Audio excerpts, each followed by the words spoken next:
Comment ça va tout le monde? Écoutez, j'espère que vous allez tous très bien. Il y a quelques jours, je vous ai sorti une vidéo sur mon plan de tour de début 2024. Vous avez pu remarquer qu'il n'y a pas grand chose qui a changé. Je n'ai pas eu de nouvelles plantes depuis. Je suis très content de pouvoir faire cette vidéo car j'ai reçu 2 nouvelles plantes que je voulais depuis très longtemps. Donc c'est les premières arrivées de l'année et je pense que vous allez kiffer. On perd pas de temps, on rentre dans la chambre de culture et je vous présente ces petites beautés.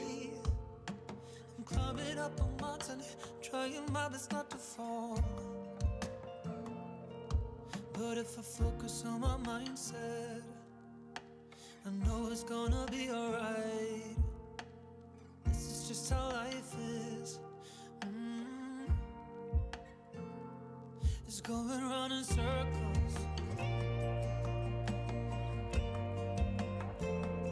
It's going round in circles. It's going round in circles.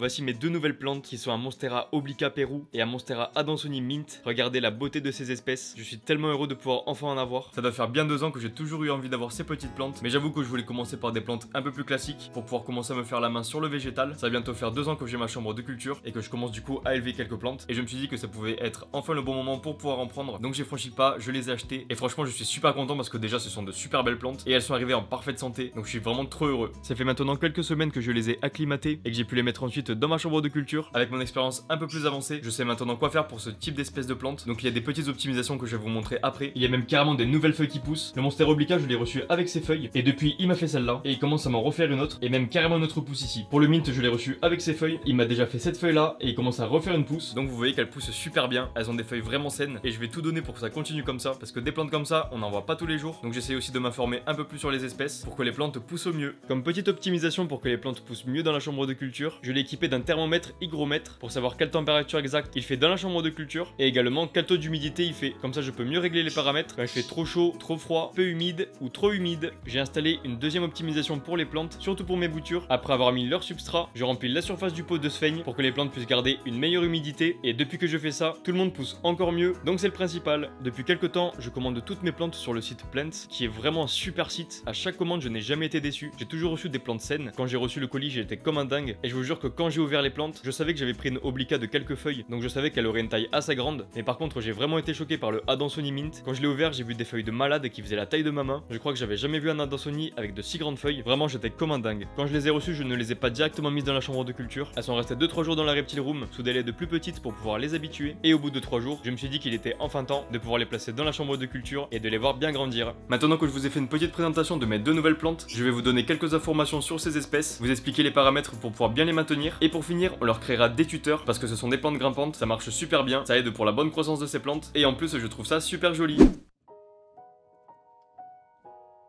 Le Monstera obliqua Peru est une espèce de plante grimpante qui fait partie de la famille des Aracées. On la retrouve dans les forêts tropicales humides d'Amérique centrale et du Sud, plus particulièrement au Pérou. Elle n'a été que très rarement observée dans la nature, c'est donc une plante rare à obtenir. On la reconnaît assez facilement. Elle possède des feuilles en forme de cœur, avec des fenestrations dans celle-ci. Elles sont très prononcées et de tailles différentes. Pour pouvoir s'en occuper à la maison, c'est une espèce assez simple à maintenir si l'on respecte bien les paramètres environnementaux. Pour l'éclairage, c'est une plante qui aime une lumière vive, mais ne pas la mettre à la lumière directe du soleil, car cela pourrait cramer les feuilles. Au niveau des températures et de l'humidité, elle se plaît à des températures comprises entre 18 et 29 degrés grand maximum. Elle aura besoin d'une forte humidité comprise entre 70 et 90%. Au niveau du substrat, il est composé de matière organique et doit être bien drainé pour la bonne pousse des racines. Vu que c'est une plante grimpante, il peut être intéressant de lui proposer un tuteur pour qu'elle puisse s'y agripper et continuer sa croissance plus aisément. Pour terminer avec l'arrosage, il faudra arroser le substrat quand le premier centimètre du dessus est sec.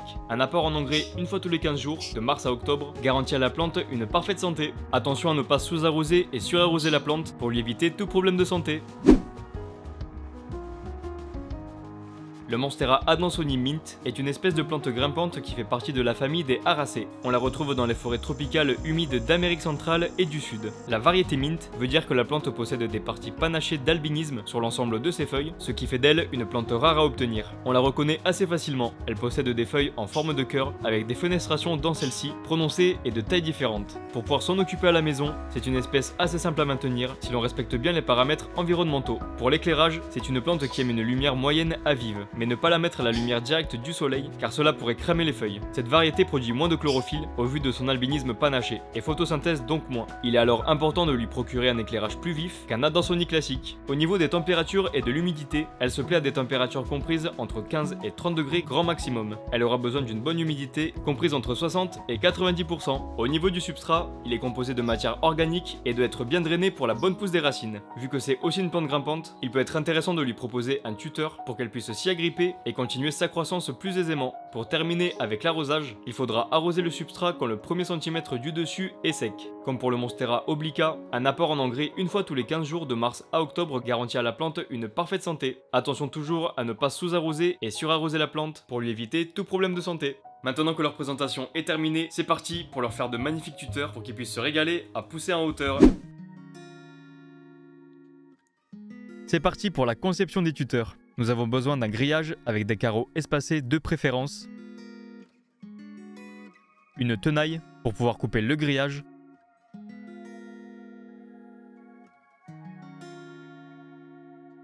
de la sphaigne vivante qui sera notre substrat pour le tuteur,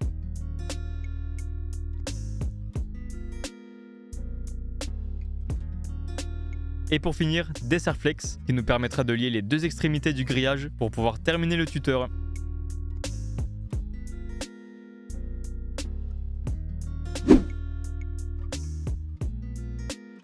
Pour commencer, je m'équipe du grillage et de la tenaille. Je choisis la longueur souhaitée de mon tuteur. Quand cela est fait, je n'ai plus qu'à couper les fils de celui-ci.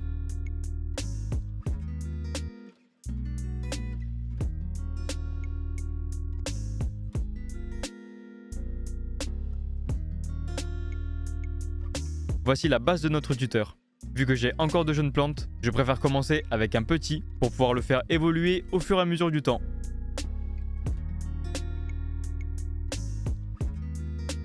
Maintenant que notre grillage est coupé, on s'occupe de la sphaigne que l'on va disposer tout le long du grillage.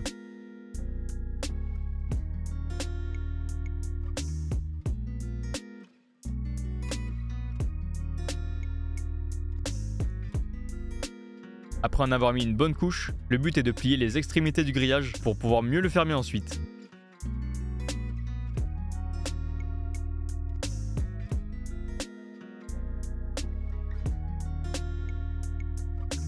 Voici le résultat, notre tuteur est quasiment terminé. Pour finir, je m'équipe de quelques serre-flex qui vont me permettre de lier les deux extrémités du tuteur et ainsi le finaliser.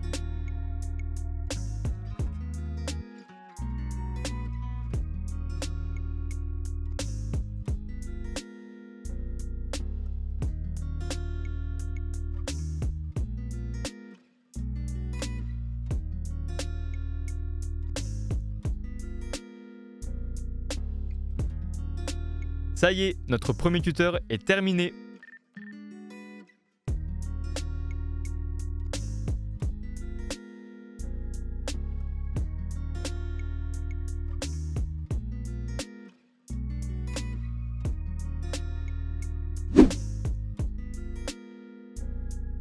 Pour pouvoir placer le tuteur, le but est de plier la base de celui-ci pour qu'il puisse rentrer au minimum 2 cm dans le pot de la plante.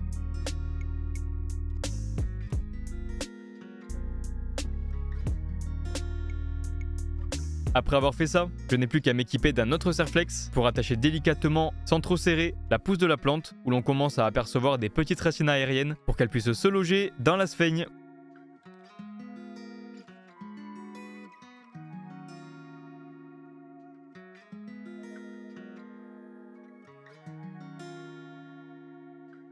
Ça y est, notre première plante est maintenant tutorisée.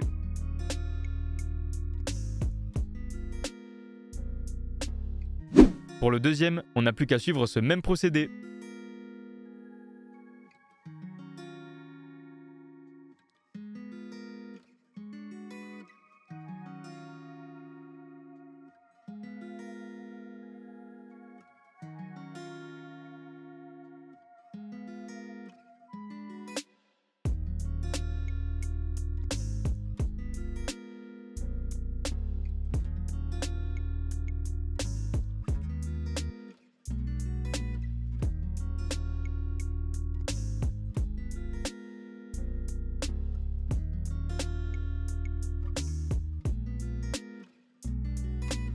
Notre deuxième tuteur est terminé.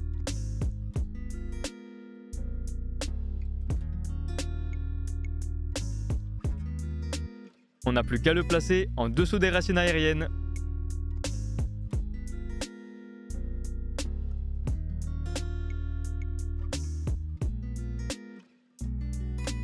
Nous y sommes, nos deux tuteurs ont été créés et les deux nouvelles plantes ont été tutorisées.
Et voilà les amis, la vidéo est terminée, j'espère qu'elle vous aura plu. Je suis trop content de pouvoir avoir ces petites plantes à la maison, je les trouve vraiment trop belles. Et j'espère qu'elles pousseront super bien dans cette belle chambre de culture. N'hésitez pas à liker et à commenter pour savoir si la vidéo vous a plu ou non, à la partager et bien évidemment de vous abonner à ma chaîne YouTube, ça me ferait super plaisir. Sur ce, on se retrouve pour une prochaine vidéo. C'était Dorian, salut tout le monde.